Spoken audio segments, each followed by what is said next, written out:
तब तो आप बढ़े। और आप वो नहीं कर रहे हैं, विवेक से काम नहीं ले रहे हैं, तो मान करके चलना, 4 पैर वाला ज़्यादा बड़ा। बिल्कुल सत्य कह रहे हैं। मनुष्य बड़ा हो सकता है, मनुष्य भगवान बन सकता है। इस कंडीशन में तो मनुष्य बड़ा है, वह पशु कभी भगवान नहीं बन सकता। ऐसा कंपैरिजन करे तो मनुष्य ही बड़ा है। मनुष्य बहुत ऊंचाइयों को छू सकता है, वो ऊंचाइयों को नहीं छू सकता है। इस दृष्टि से तो मनुष्य बड़ा है। लेकिन पेट भरने की दृष्टि से देखा जाए, बच्चे पैदा करने की दृष्टि से देखा जाए, तो फिर तो वो ही बड़ा है। तो आज तक आपने अपनी जिंदगी में क्या किया है, अब हम पूछ रहे हैं। महाराज जी बहुत कुछ किया है, क्या किया है, थोड़ा सा हमें गिना दो, बतला दो क्या क्या किया है, तो हम समझ लें। नहीं तो आप हमें समझा दो या फिर हमारी समझ लो। कोई तो किसी को समझाओ। या तो आप हमारी समझ लो अथवा आप हमें अच्छे से समझा दो। कौन बताएगा? प्रधान जी आप बता दोगे कौन बड़ा है, क्या किया आज तक जिंदगी में? यहाँ बैठे लोगों ने, सुनने वाले लोगों ने क्या किया आज तक? महाराज जी पढ़ाई की हमने, इतना बैंक बैलेंस बनाया। एक डायलॉग था ना, मेरे पास बैंक बैलेंस है, गाड़ी है, मकान है, घोड़ा है, तुम्हारे पास क्या है? हाँ हाँ, आप लोग पूछना उससे, मेरे पास बैंक बैलेंस है, एक बंगला है, एक गाड़ी है, 2 बच्चे हैं, और क्या क्या है, कपड़े हैं, लत्ते हैं, तुम्हारे पास क्या है? सुअर से पूछना, तो वो क्या बोलेगा? आप लोग क्या जवाब दोगे? हमें तो बता दो।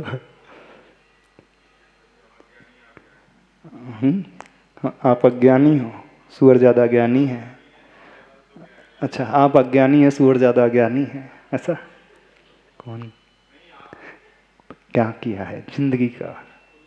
जिंदगी जो मिली है आज तक कैसी जी है? तो वही बात आचार्य भगवान कह रहे हैं, तन मन वचन ये बार बार बहुबार मिले हैं, और प्राप्त स्थिति पूरी कर तरलदार हो पिघले हैं। मोह मूर्तावश इन्हें हम गले लगाएं, परंतु खेद है पुरुष के साथ रहकर भी पुरुष का साथ नहीं देते ये। पुरुष मतलब यहाँ पर आत्मा है, पुरुष मतलब यहाँ पर चेतन है। उस आत्मा के साथ रह कर के भी क्या रहते हैं? ये मन भी रहता आया है, वचन भी रहते आए हैं, ये तन भी रहता आया है। बार बार ये मन वचन तन तो मिले हैं, उपयोग भी किया है, खाया है, पिया है, खिलाया है, पैदा किया है, घर बनाया है, सब कुछ किया है, नहीं किया? जिंदगी भर साथ रहते हैं, लेकिन कब जिसके साथ रहते हैं उसका साथ देते हैं। जो आपके साथ जिंदगी भर रहे और आपका साथ ना दे तो क्या कहलाता है? वो आपकी ही खाता है, हाँ, आपसे ही खाता है, आप ही के साथ रहता है और आपका साथ नहीं दे जिंदगी भर, तो क्या कहा जाता है? वो गद्दार। गद्दार नहीं कहा जाता? जो आपकी ही खा रहा है, आपसे ही खा रहा है, आपसे ही जी रहा है वो, और आपके साथ ही रह रहा है, लेकिन आपका साथ नहीं दे रहा कभी, वो गद्दार नहीं है? वो गद्दार नहीं है वो? ऐसा ही तो हुआ है आज तक। हर बार उसने गद्दारी की। किसने गद्दारी की? जो आज पुरुष के साथ रहा है।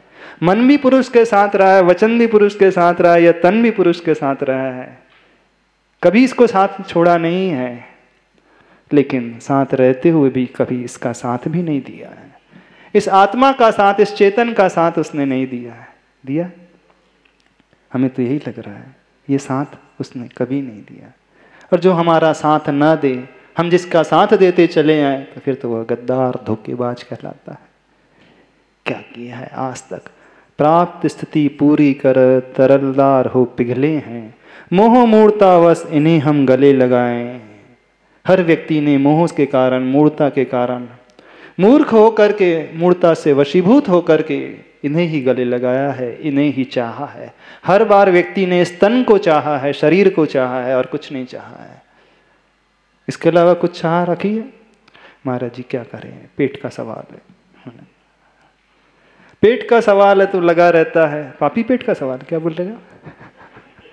पेट का सवाल है तो लगा रहता है, सारे कार्य करना पड़ता है, जिंदगी चलाना पड़ता है, दुकानदारी करना पड़ता है, व्यापार करना पड़ता है, घर गृहस्थी संभालना पड़ता है। क्या करें? यही है, और तो कुछ नहीं। कैसी जिंदगी जी है आज तक? आचार्य भगवान पूछ रहे हैं, हम नहीं पूछ रहे हैं। नहीं तो आप हमारे ऊपर आ जाओ हमारे ऊपर मत आना। ये तो आचार्य भगवान का चिंतन है। आचार्य भगवान ने लिखा ना मुखमाटी महाकाव्य में, हमने तो लिखा नहीं। आचार्य भगवान क्या कह रहे हैं समझो उस बात को, क्या किया है। आज सबसे हम एक बात कहना चाहते हैं, थोड़ा सा आज चिंतन करना, एनालिसिस करना। किस बात का चिंतन है? जिंदगी में जितने वर्ष आपने बिताए हैं, जिए हैं, क्या किया? बच्चे पैदा करने के अलावा, भीड़ बढ़ाने के अलावा, संसार बढ़ाने के अलावा। एक बार हम लोग अर्थुना चतुर्मास कर रहे थे, एक कवि था, उसने एक बहुत अच्छी कविता बोला था। कुछ लोग जन्म लेते हैं संसार का कल्याण करने के लिए, कुछ जो लोग जन्म लेते हैं खाने पीने के लिए, और कुछ लोग जन्म लेते हैं जनसंख्या बढ़ाने के लिए उसने कुछ ऐसी कविता की पंक्ति कही थी, अब हमें तो पूरी याद नहीं है, पर उसके भाव कुछ ऐसे ही हैं। कुछ लोग जन्म लेते हैं इसके लिए जनसंख्या बढ़ाने के लिए, कुछ लोग जन्म लेते हैं खाने पीने के लिए, कुछ जो लोग जन्म लेते हैं पर का कल्याण करने के लिए। और जो पर का कल्याण करने के लिए जन्म लेते हैं वो महान कहलाते हैं, और जो खाने पीने के लिए और जनसंख्या बढ़ाने के लिए जन्म लेते हैं वो क्या होते हैं? वो बोझ कहलाते हैं। नहीं, देश पर भी बोझ, परिवार पर भी बोझ, समाज पर भी बोझ। और थोड़ा हम गलत तो नहीं जा रहे? हाँ, थोड़ा लीक से हटकर तो नहीं जा रहे? थोड़ा यदि जा रहे तो बता देना महाराज जी, आप थोड़ा सा लीक से थोड़ा सा डेविएट हो रहे हैं। कहाँ क्या विषय चल रहा है और हम कहाँ से कहाँ ले जा रहे हैं? क्या विषय चल रहा है महाराज जी? विषय के अलावा कुछ चलता ही क्या है? विषय के अलावा चलता ही क्या है? विषय भोग के अलावा चलता ही क्या है? सवेरे से शाम तक इंद्रियों के विषयों में डूबा हुआ आज का संसारी प्राणी और क्या कर रहा है? पैर कब्र में लटके हों तो भी विषय नहीं छूटते, है ना? छूट जाते हैं। पैर कब्र में लटके का मतलब समझ रहे हो? गर्दन लटक रही है, गर्दन झूल रही है इधर से उधर, पता नहीं अब गए कि कब गए, फिर भी है कि विषय नहीं छूट पाते। तन के पीछे जो आसक्ति लगी हुई है, शरीर के पीछे, इंद्रियों के विषय के पीछे जो आसक्ति लगी है, उस जिह्वा इंद्रिय अथवा स्पर्शन इंद्रिय के पीछे जो तीव्र संज्ञा बनी हुई है, लालसा लगी है, वो छूट ही नहीं पा रही है। छूट पा रही है? कैसी जिंदगी जी है आज तक? थोड़ा सा आज एक निवेदन है। आप लोग हम लोगों से बहुत बार निवेदन करते हैं, आज हम आपसे निवेदन करना चाह रहे हैं। एक निवेदन कर लें? मान लोगे हमारा निवेदन? एक निवेदन करना चाह रहे हैं आज, एक निवेदन। सब लोगों को आज एनालिसिस करना है, अपनी जिंदगी का विश्लेषण करना है कि हमने अपनी जिंदगी में आज तक क्या किया है। किसके पीछे? मन के पीछे, वचन के पीछे और तन के पीछे ही कुछ किया है? किसके अलावा भी कुछ और भी सोचा है? अपनी आत्मा के लिए, उस चेतन के लिए भी सोचा है? सोच पाओगे? एनालिसिस कर पाओगे अपनी जिंदगी का? हम किसी दूसरों की जिंदगी का नहीं। बहुत सारे आपने दूसरे ग्रंथ पढ़े होंगे, शास्त्र को पढ़ा होगा, शास्त्रों के पन्नों को पलटाया होगा। आज हम आपसे ही कह रहे हैं, आज अपनी जिंदगी के पन्नों को पलटाना, पलट करके देखना, अपने इतिहास की ओर झांक करके देखना। जिंदगी के जितने वर्ष निकले हैं, लाइफ निकल गई है, उन लाइफ में आपने क्या किया है? कुछ किया भी है फ्रूटफुल, कि सिर्फ जनसंख्या बढ़ाने के लिए जन्म लिया है इस दुनिया में? भारत देश की तो यही स्थिति है, यही है ना, सेकंड टॉप। गलत तो नहीं है? 130 प्लस है ना, 130 करोड़ जनसंख्या, पॉपुलेशन कितनी है? 130 से ज्यादा, 130 करोड़ ही तो कह रहे हैं, 1.3 अरब। हाँ, तो भारत देश में जनसंख्या बढ़ाने के लिए जन्म लेते ज्यादा। क्या किया है आज तक? किस लिए जन्म लिया है? कौन हमें बता देगा? प्रधान जी बता देंगे, मंत्री जी बता देंगे, कौन बता देगा? विद्वान बता देगा कि बच्चा बता देगा? कौन हमें इस बात का उत्तर दे देगा? कोई दे सकता है इसका उत्तर? हम सिर्फ आपसे जानना चाहते हैं। आज तक आपने गुरुदेव से बहुत कुछ जाना, हम लोगों से बहुत कुछ जाना, हम सिर्फ इतनी सी बात आपसे जानना चाहते हैं। इतना सा ही तो निवेदन कर रहे, ज़्यादा बड़ा निवेदन तो नहीं कर रहे। ज़्यादा बड़ा निवेदन है बस चिंतन करना, मनन करना, मंथन करना, विश्लेषण करना अपनी जिंदगी का। समय आपका हो गया, इतना ही कहना पर्याप्त समझते हैं। आशा है इस मूक माटी महाकाव्य को थोड़ा सा आप चिंतन परक दृष्टि से देखोगे। आचार्य भगवान जो कहना चाह रहे हैं, आचार्य भगवान के विचारों की गहराई तक उतरने की कोशिश करोगे। यदि उतरने की कोशिश कर ली तब तो समझना आचार्य भगवान का चिंतन, आचार्य भगवान का लेखन जो है हर एक के लिए कार्यकारी सिद्ध हो जाएगा और हर एक के लिए एक सार्थकता को लेकर के चले। यह मूक माटी महाकाव्य का दूसरा अध्याय। शब्द सो बोध नहीं, बोध सो शोध नहीं। पेज नंबर 122, 122 पृष्ठ। आचार्य भगवान जो कह रहे हैं, तन मन और वचन ये बार बार बहुबार मिले हैं और प्राप्त स्थिति पूरी कर तरलदार हो पिघले हैं। मोह मूर्तावश इन्हें हम गले लगाएं, परंतु खेद है पुरुष के साथ रहकर भी पुरुष का साथ नहीं देते। ये विषय चल रहा था ये शरीर का, मन का और वचन का। हर भाव में संसारी प्राणी को शरीर मिलता है, वचनवा भी मिलती है, और यदि वह पंचेंद्री होता है, संगी होता है, तो मन भी मिलता है। एक बार नहीं, दो बार नहीं, कई बार हमें यह शरीर भी मिला है, वचन भी मिला है, मन भी मिला है, लेकिन आज तक हमने शरीर को कहाँ जाया किया है, कैसा उपयोग किया है, इसके बारे में बहुत कम लोग चिंतन कर पाते हैं। अपन थोड़ा उस चिंतन की ओर आना सीखें, इसका सदुपयोग करना सीखें।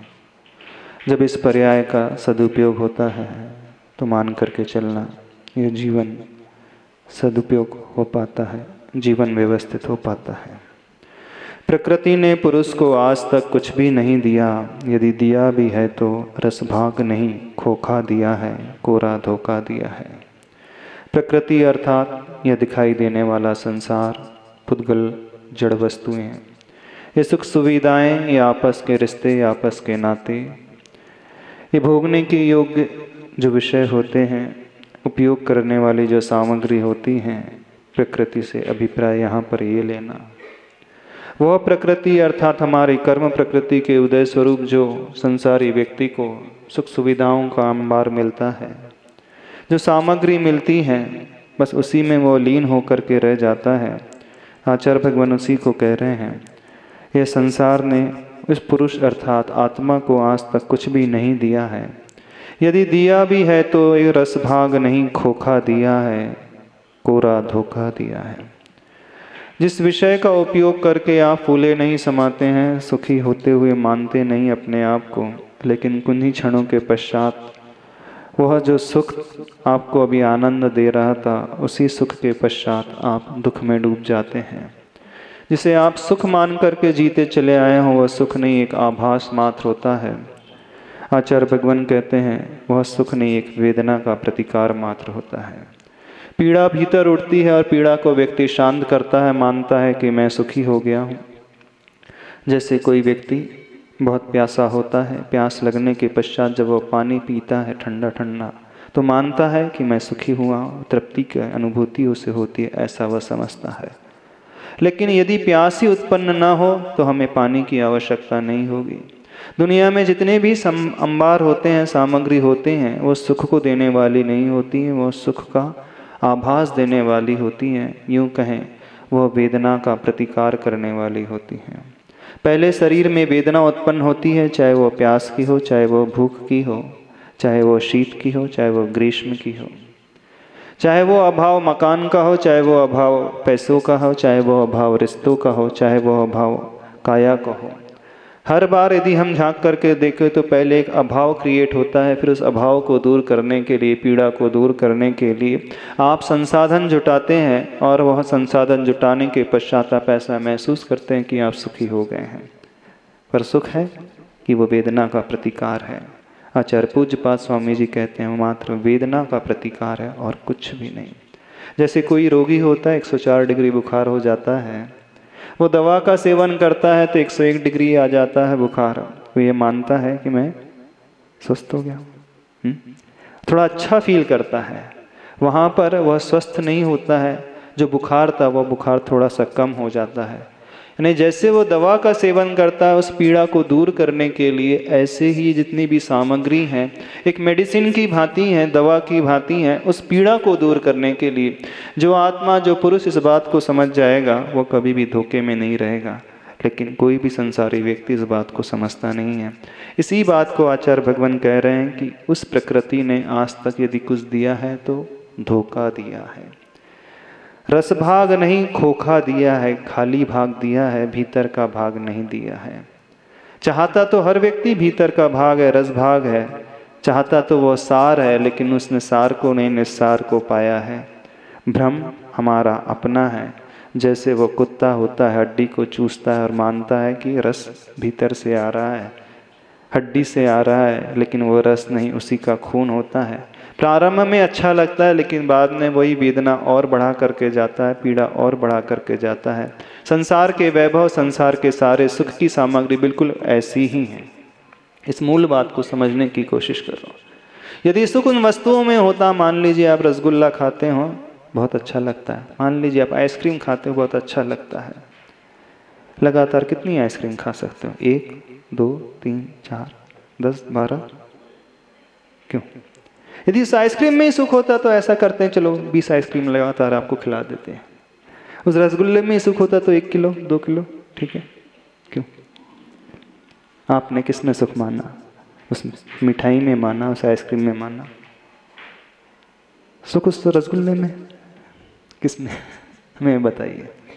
पहले तलब उठती है, कहने का मतलब पहले इच्छा निर्मित होती है। जैसे शराबी होता है ना, शराबी, उसको तलब उठती है। नशेड़ी होता है, उसको तलब उठती है तंबाकू की, गांजे की, शराब की।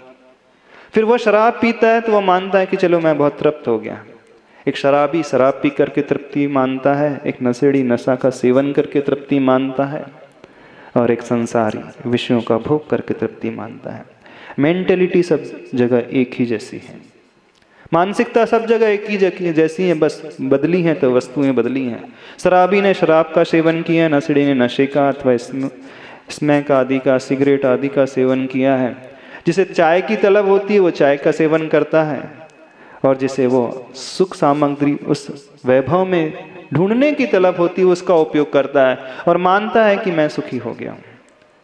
आप जानते हैं शराबी कभी सुखी हो पाता है? नहीं हो पाता। ये आपको विश्वास है। क्यों विश्वास है? क्योंकि आप यह भी समझते हो कि भीतर से वो तड़पन उठती है, बस वो तड़पन को दूर करता है, कुछ क्षणों के लिए अपने आप को सुखी मानता है। ठीक ऐसा ही हर संसारी व्यक्ति है। इस कंसेप्ट को पहले समझना सीखें, इस सिद्धांत को सर्वप्रथम समझना सीखें। जब तक हम ये सिद्धांत नहीं समझेंगे कुछ नहीं होगा। एक शराबी, एक नशेड़ी, एक विषय का सेवक, एक पैसे का आकांक्षी, एक लालची व्यक्ति। कुछ लोग होते हैं शराब में सुख ढूंढते हैं, कुछ नशे में सुख ढूंढते हैं, कुछ चाय में सुख ढूंढते हैं, कुछ मिठाई में ढूंढते हैं। कुछ लोग होते हैं ईगो में अपना सुख ढूंढते हैं।